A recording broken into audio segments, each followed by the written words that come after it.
سورہ احزاب آیت نمبر 28۔ اعوذ باللہ من الشیطان الرجیم، بسم اللہ الرحمن الرحیم۔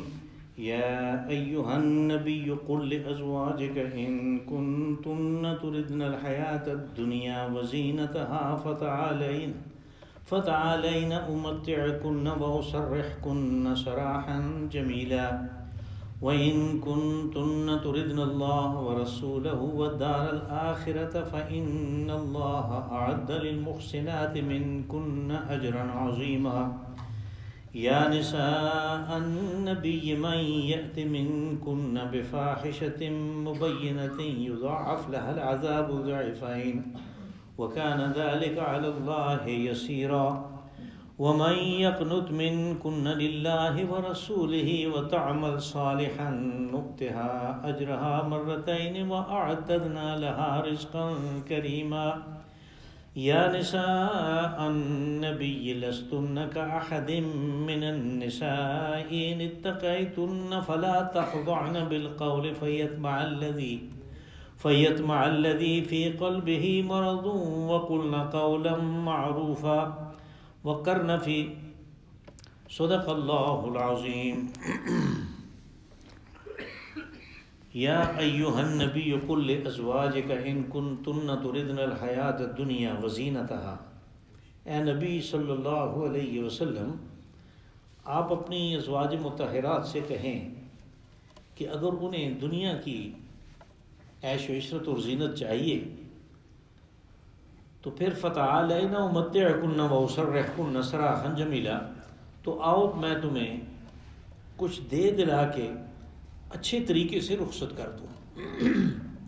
وَإِن كُنتُنَّ تُرِدْنَ اللَّهَ وَرَسُولَهُ وَالدَّارَ الْآخِرَةَ، اور اگر تم اللہ اس کے رسول اور آخرت کو چاہتی ہو، فَإِنَّ اللَّهَ أَعَدَّ لِلْمُحْسِنَاتِ مِنكُنَّ أَجْرًا عَظِيمًا، تو پھر سن رکھو کہ اللہ نے اچھا کام کرنے والوں کے لیے بہت زبردست بڑا اجر تیار کر رکھا ہے۔ یا نساء النبی من یأت منکن بفاحشۃ مبینۃ یضاعف لها العذاب ضعفین۔ اے نبی کی بیویوں، اگر تم میں سے کوئی کسی فحش کام میں مبتلا ہو تو اس کے لیے سزا بھی دگنا ہوگی۔ وَكَانَ ذَلِكَ عَلَى اللَّهِ يَسِيرًا، اور یہ اللہ کے اوپر بڑا آسان ہے۔ وَمَن يَقْنُتْ مِنكُنَّ لِلَّهِ وَرَسُولِهِ وَتَعْمَلْ صَالِحًا نُؤْتِهَا أَجْرَهَا مَرَّتَيْنِ، اور جو کوئی اطاعت کے اوپر کاربند ہو تم میں سے، اللہ اور رسول کی اطاعت، اور اچھے کام کرے تو اس کے لیے اجر بھی دوہرا ہے۔ وَأَعْتَدْنَا لَهَا رِزْقًا كَرِيمًا، اور ان کے لیے بڑا ہی باعزت رزق ہم نے تیار کر رکھا ہے۔ یا نساء النبی لستن کأحد من النساء ان اتقیتن۔ اے نبی کی بیویوں، تم عام عورتوں کی طرح نہیں ہو، یاد رکھو۔ ان اتقیتن فلا تخضعن بالقول، اگر تم نے تقوی کی روش اختیار کی ہے تو پھر بات کرتے ہوئے نرم طریقے سے مت کرو۔ فیطمع الذی فی قلبہ مرض وقلن قولا معروفا، کہیں ایسے نہ ہو کہ جو دل میں کوئی غلط خیال رہ کے آیا ہے آپ کے ساتھ بات کرنے کے لیے، وہ نرم بات سے کوئی غلط مطلب اخذ کر کے کسی غلط نتیجے پہ پہنچنے کی کوشش کر رہا ہو۔ وَقُلْنَ قَوْلًا مَعْرُوفًا، اور بالکل سیدھی سی بات کرو۔ یہاں سے ایک نیا مضمون شروع ہوتا ہے، اگرچہ یہ مختصر ہے لیکن یہ اپنے اندر بڑے وسیع معنی رکھتا ہے۔ اس میں آپ نے دیکھا کہ 2 دفعہ خطاب جو ہے وہ ازواج مطہرات سے، یا نساء النبی، اے نبی کی بیویوں، اور اس سے پہلے رسول اللہ صلی اللہ علیہ وسلم کو ان کے بارے میں ایک بات بتائی گئی، ابتدائی جو مضمون تھا۔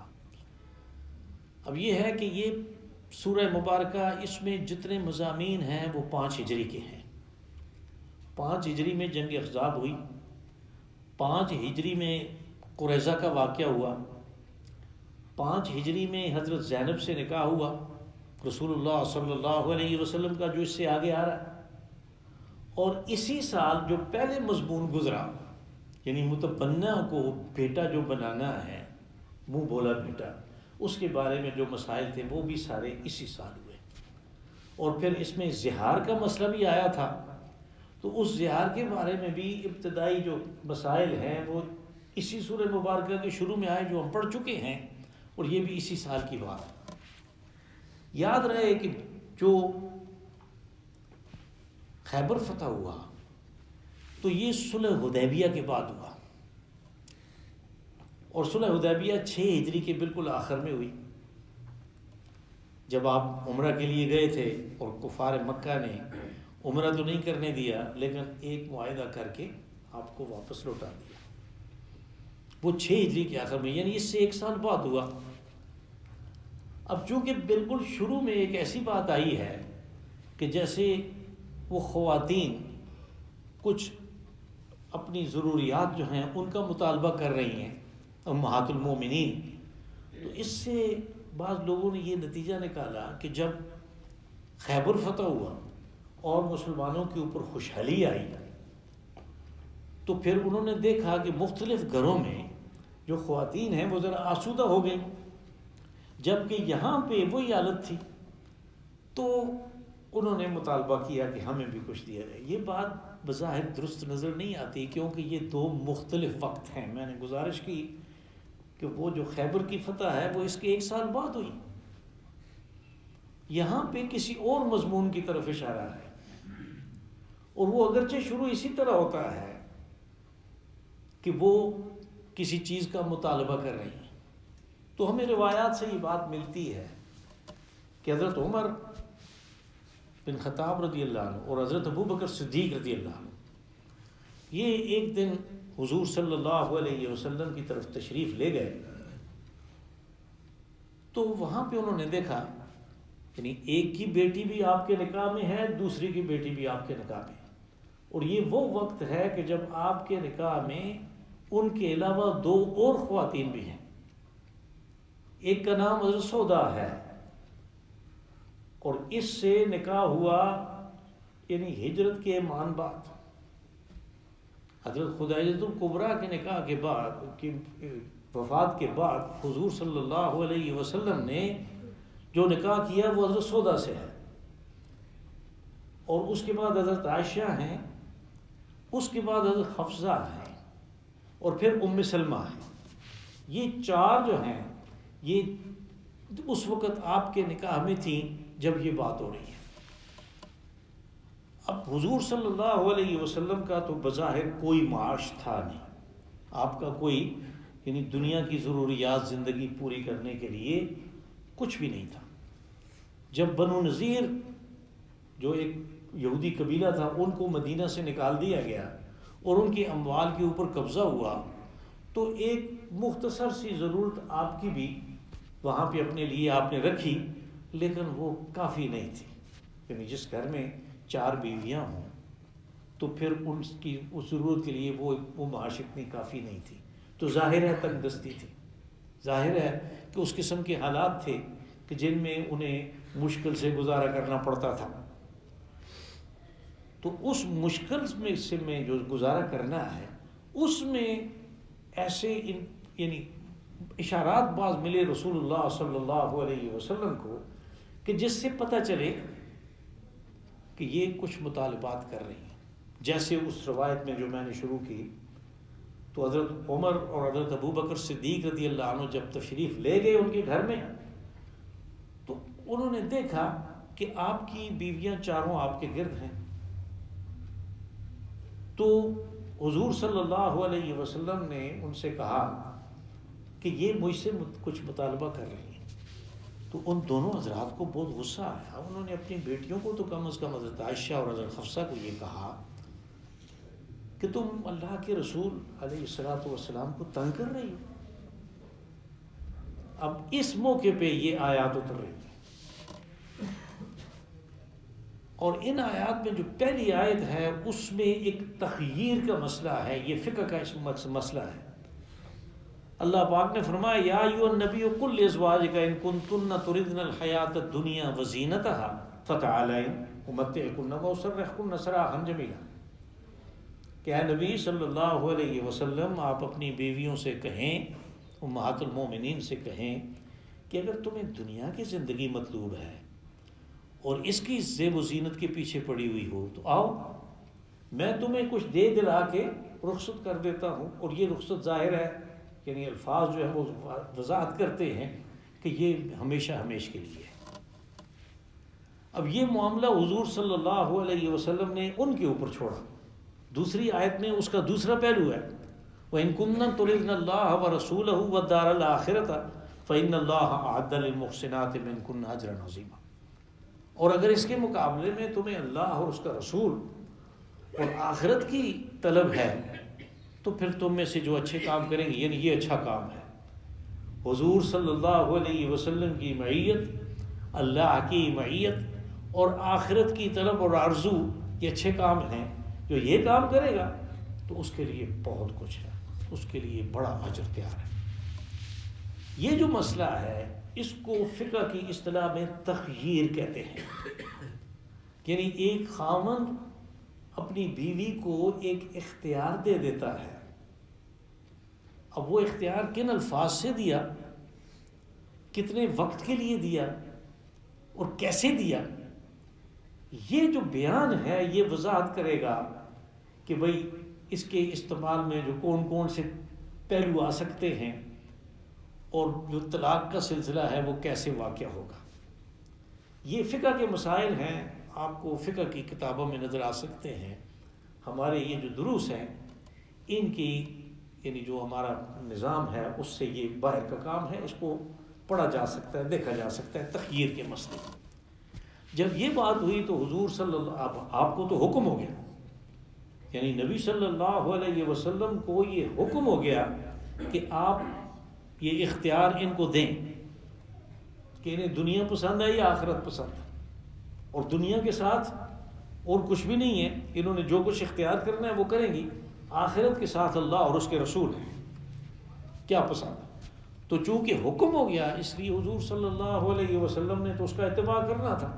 تو آپ نے سب سے پہلے حضرت عائشہ رضی اللہ عنہ سے یہ بات کی اور کہا کہ اللہ نے تمہیں اختیار دیا ہے اور اس میں فیصلہ کرنے میں کوئی جلدی مت کرو، سوچ سمجھ کے اپنے والدین سے بھی مشورہ کر لو. تو حضرت عائشہ صدیقہ رضی اللہ عنہ نے فرمایا کہ مجھے تو کسی سے مشورے کی ضرورت ہی نہیں ہے، مجھے تو کسی سے مشورہ نہیں کرنا اس بارے میں کہ میں نے کیا کرنا ہے، میں نے تو آپ کے ساتھ رہنا ہے، مجھے تو آخرت چاہیے، مجھے تو دنیا کی کوئی طلب نہیں. انہوں نے اپنے اختیار کو استعمال کر لیا. یہی بات آپ نے باقی تین سے بھی کی اور ان کا بھی یہی جواب تھا. یہ جو جواب ہے کہ ہمیں اللہ اور اس کا رسول چاہیے اور ہمیں آخرت چاہیے، ہمیں دنیا کی کوئی طلب نہیں ہے، یہی جواب ان کے شایان شام بھی تھا. اور یہی جواب جو ہے اس کے لیے کہا کہ محسنات منکن اجرا عظیما، جو اچھی بات کرے گی، جو اچھے کام کرے گی، جو محسنات ہوں گی ان کے لیے بڑا اجر ہے. اب یہاں سے پھر مضمون تھوڑا سا تبدیل ہوتا ہے. یعنی یہ تو دونوں آیات جو ہیں ان میں خطاب نبی صلی اللہ علیہ وسلم کو ہے. اب نبی کے لیے یہ بالکل علیحدہ نہیں ہے، بہت سارے ایسے احکامات ہیں جو حضور صلی اللہ علیہ وسلم کو خطاب کر کے کہے گئے قرآن پاک میں، لیکن وہ آپ کو امت کے ایک وکیل کے طور پہ کہے گئے، وہ ساری امت کے لیے، وہ ساری امت کے لیے وہی احکامات ہوتے ہیں. بس یہ چیز جو ہے یہ ہمارے لیے بھی ہے کہ اگر ہم کسی وقت یہ، اور آپ لوگوں کو شاید آپ نے غور سے دیکھا ہو تو جو نکاح کے فارم ہیں ان میں بھی یہ ایک چیز ایک طریقے پہ موجود ہے کہ آیا شوہر نے طلاق کا اختیار اپنی بیوی کو تفویض کیا ہے. تخییر، جو مسئلہ تخییر کا ہے وہ اس میں بھی ہے، جو کہ عام طور پہ ہمارے ہاں اس کو نل کر دیتے ہیں اس لیے کہ یہ کیا ہی نہیں ہوتا. تو اس کے بعد جو ہے وہ خطاب کا رخ تبدیل ہو جاتا ہے. اور ظاہر ہے یہ تبدیل جب ہوا جب انہوں نے اپنے اختیار کو استعمال کر کے انہوں نے اللہ اور اس کے رسول اور آخرت کو قبول کر لیا دنیا کے معاملے میں. اب ان سے خطاب ہوا کہ یا نساء النبی من یأت منکن بفاحشۃ مبینۃ یضاعف لها العذاب ضعفین. کہ اے نبی کی بیویو، اگر تم میں سے کوئی فحش حرکت میں مبتلا ہو، اب اس کا یہ مطلب نہیں ہے کہ ان کے کسی فحش حرکت میں مبتلا ہونے کا خطرہ تھا، لیکن جیسے میں نے گزارش کی کہ یہ حکم یعنی یہ چیز جو ہے یہ باقی تمام خواتین اسلام کو سنائی جا رہی ہے قیامت تک والوں کو، کہ دیکھ لو نبی کی بیوی ہے، یعنی اس کو کس قسم کی نسبت حاصل ہے. لیکن جب کہا کہ کوئی کسی فحش حرکت میں مبتلا ہوگی تو سزا دوری ہوگی. دوری اس لیے ہے کہ عام خواتین کی یہ بات ہے کہ اگر انہوں نے کوئی گناہ کر دیا تو وہ ان کے اپنے تک محدود رہتا ہے، لیکن جو اگر کوئی گناہ مرتبے والا مقام والا کرے تو اس کے لیے، کیونکہ وہ اس کا گناہ جو ہے وہ باقی کے لیے ایک نمونہ بن جاتا ہے، ایک جواز نکل آتا ہے. اس لیے ان کو کہا کہ تمہارے جس طرح مقام بلند ہے، تمہارا درجہ اونچا ہے، اسی طرح گناہ کے اوپر سزا بھی ڈبل ہے. ضعفین، ضعف کہتے ہیں عربی زبان میں ضرب دینے کو، تو جب ضعفین ہوگا تو یعنی 2 سے ضرب دے لو، اس لیے کہ یہ تثنیہ کثیر ہے، 2 سے ضرب دے دو، یہ دگنا کر دو. وَكَانَ ذَلِكَ عَلَى اللَّهِ يَسِيرًا، اور کہا کہ اللہ کے لیے یہ آسان ہے. یعنی کوئی یہ خیال کرے کہ بھائی یہ تو نبی کی بیوی ہے، یہ تو ام المومنین ہے، مومنین کی ماں ہے، تو اس کو تو یہ تو بڑا مشکل کام ہے کہ اس کو سزا دینا، اور وہ بھی عام کی نسبت جو باقی سزا ہے اس کی نسبت دوہری سزا دینا. کہا اللہ کے لیے یہ کوئی مسئلہ نہیں ہے. اس نے بتا دیا کہ حضرت نوح علیہ السلام کی بیوی ان کے ساتھ وفادار نہیں تھی، اس نے خیانت کی، اس کا تذکرہ قیامت تک رہے گا. آپ پڑھیں گے ہماری زندگی ہوئی تو سورہ تحریم میں 28ویں پارے کی آخری صورت میں آپ دیکھیں گے. اور اسی طرح حضرت لوط علیہ السلام کی بیوی نے یہ بات کی، وہ ان کے ساتھ ایمان نہیں لائی، تو اس کو ایک دفعہ نہیں، قرآن پاک میں حضرت لوط علیہ السلام کی بیوی کا تذکرہ تو ایک دفعہ ہے، اس کا تذکرہ جو ہے وہ 4-5 دفعہ ہے کہ وہ پیچھے رہنے والوں میں سے ہو گئی، اس نے دنیا میں بھی سزا پائی اور آخرت میں بھی اس کے لیے سزا ہے. تو یہ نسبت جو ہے مناقحہ یہ بچانے والی نہیں ہے. اس لیے کہا کہ یہ کوئی مشکل کام نہیں ہے اللہ کے لیے کہ یہ نبی کی بیوی ہے تو اس کو سزا دینی ہے، اس کو عذاب دینا ہے، نہیں، یہ بڑا آسان ہے. اور اسی طرح جو نسبی رشتہ ہے اس کا بھی اس چیز سے کوئی خاص تعلق نہیں ہے. حضرت نوح علیہ السلام کے بیٹے کو کہا کہ یہ تیری آل سے ہے ہی نہیں، اس کا عمل تیرے جیسا نہیں ہے، تو یہ کیسے تیری آل سے ہو سکتا ہے. اور فرعون کی بیوی یعنی وہ ایمان لے آئی تو کہا کہ اس کے لیے تو جنت میں گھر ہے. یعنی یہ جو نسبتیں ہیں دنیا میں، معلوم یہ ہوتا ہے کہ یہ کام آنے والی چیز نہیں ہے. کام آنے والی چیز کیا ہے؟ عمل. کام آنے والی چیز کیا ہے؟ اپنا عقیدہ، وہ کام آتا ہے. وَمَن يَقْنُتْ مِنْكُنَّ لِلَّهِ وَرَسُولِهِ وَتَعْمَلْ صَالِحًا نُؤْتِهَا أَجْرَهَا مَرَّتَيْنِ. اب وہ سزا کے بارے میں تھا، اسی طرح اجر کے بارے میں بھی ہے. کتنے مشکل حالات میں جو اللہ کی اور اس کے رسول کی اطاعت پہ کاربند رہے گی. وَمَن يَقْنُتْ، قنوت کہتے ہیں عاجزی اختیار کرنے کو، اطاعت اختیار کرنے کو. ہم دعائے قنوت پڑھتے ہیں، کبھی اس کا ترجمہ بھی غور سے پڑھ لیں، پتہ تو ہونا چاہیے کہ ہم کیا پڑھ رہے ہیں، اس کا ترجمہ بھی پڑھ لیں. اس میں ساری بات قنوت کی ہے، اطاعت کی ہے کہ ہم نے یہ مان لیا ہے. تو تم میں سے جو اطاعت پہ کاربند رہے گی اللہ اور اس کے رسول کی اطاعت، اور اچھے کام کرے گی، ہم اس کو دگنا اجر دیں گے، اس لیے کہ ان کے حالات مشکل ہیں. وَأَعْتَدْنَا لَهَا رِزْقًا كَرِيمًا. اب یہ دنیا کی بات تھی، آخرت کی بات ہے ساتھ ہی کہ اس کے لیے ہم نے رزق کریم باعزت قسم کا وہ جو جنت ہے اس میں وہ تیار کر رکھا ہے. یا نساء النبی لستن کاحد من النساء ان اتقیتن. اب یہ ایک اور خاص مضمون ہے جس میں خطاب امہات المومنین کو ہے، ازواج مطہرات کو یہ خطاب ہے. اس کا پس منظر یہ ہے کہ منافقین نے اس چیز کے بارے میں بڑی کوشش کی. مدینہ منورہ میں منافقین تھے بہت زیادہ، کہ کسی قسم کے رسول اللہ صلی اللہ علیہ وسلم کے خاندان کے اوپر کوئی اخلاقی قسم کا کوئی چیز ملے اس کو اچھالیں. اس سے پہلے واقعہ افک ہو چکا تھا، حضرت عائشہ صدیقہ کے اوپر جو تہمت لگی، ہم اس کے بارے میں سورہ نور میں تفصیل سے پڑھ چکے ہیں. پھر اللہ نے ان کی برات کے بارے میں وضاحت دی. تو ابھی بھی وہ منافقین جو ہیں ان کا وہ سلسلہ جاری تھا.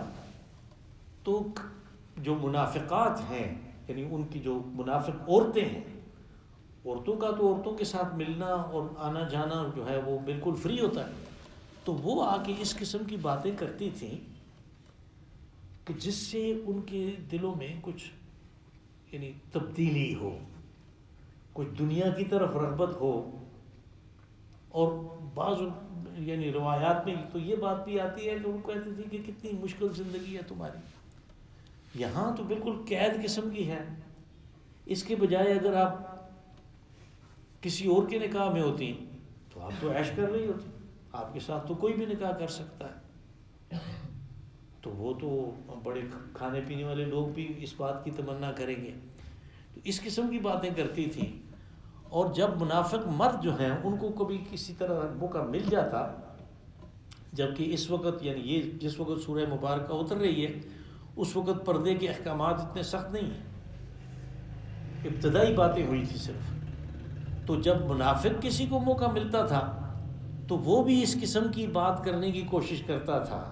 یہاں پہ منافق جو ہے اس کو کہا گیا فی قلبہ مرض، جس کے دل میں حسد ہے، وہ ایسی بنا کے بات کرتا ہے کہ کچھ ان کے اوپر اثر ہو. اب یہ ہے کہ ان کی اپنی کریم النفسی ہے، یعنی دوسرے کی عزت کا خیال رکھنا، کہ اگر بات کو سمجھ بھی جائیں کہ یہ غلط کام بات کر رہا ہے پھر بھی اس کو دھیمے لہجے میں اس کو یعنی سخت جواب نہ دینے کی ایک اپنی کریم النفسی کی وجہ سے عادت تھی. تو اللہ نے حکم دیا کہ ایسے مت کرو. اس طرح تو ان کے دل میں جو حسد ہے، جو بغض ہے، جو پروگرام ہے، اس کی طرف وہ یہ سمجھتے ہیں کہ ہم ترقی کر رہے ہیں، ہم جا رہے ہیں، کچھ نہ کچھ ہمیں مل جائے گا، تھوڑی اور کوشش کرنے کی ضرورت ہے. تو حکم ہوا کہ یا نساء النبی لستن کاحد من النساء ان اتقیتن فلا تخضعن بالقول. کیا نبی کی بیوی ہو، تم دوسری عورتوں کی طرح نہیں ہو. یعنی فرق یہ ہے کہ ان کو حضور صلی اللہ علیہ وسلم سے نسبت حاصل ہے. اب دیکھیں ہمارے دین کا احکامات کا ایک معتدب خاص حصہ، یعنی ہم آدھا تو نہیں کہہ سکتے لیکن کافی سارا حصہ جو ہے اس کا تعلق خاندانی زندگی سے ہے. اور وہ سارے مسائل جو ہیں وہ ازواج مطہرات، اور خاص طور پہ آپ دیکھیں گے روایات میں حضرت عائشہ صدیقہ سے ہے. اس لیے کہ حضرت عائشہ صدیقہ نے بہت لمبا عرصہ رفاقت کی رسول اللہ صلی اللہ علیہ وسلم کے ساتھ، اور پھر آپ کے بعد بہت زمانہ زندہ رہی. بہت یعنی چاروں خلفاء کے زمانے میں وہ زندہ تھی، حضرت حسن کے زمانے میں بھی وہ زندہ تھی، اور پھر حضرت معاویہ کے زمانے میں زندہ تھی. جب خلیفہ ہوا عبد الملک بن مروان تو اس نے غالباً ابو ہریرہ ہیں، ایک صحابی ہیں ابو ہریرہ رضی اللہ عنہ، ان کو گورنر مقرر کیا، انہوں نے جنازہ پڑھایا حضرت عائشہ صدیقہ کا. تو اتنا زمانہ لوگ ان سے مسائل پوچھتے رہے، لوگ آتے تھے مسائل پوچھتے تھے.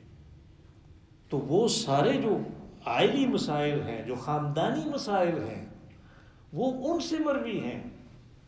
اب جب اللہ نے کہا کہ لستن کاحد من النساء، تمہاری بات وہ نہیں ہے جو دوسری عورتوں کی ہے، تم کو اس دین کا جو نظام زندگی ہے، اس کے ایک معتد بے حصے کے بارے میں دوسرے لوگوں کو بتانا ہے۔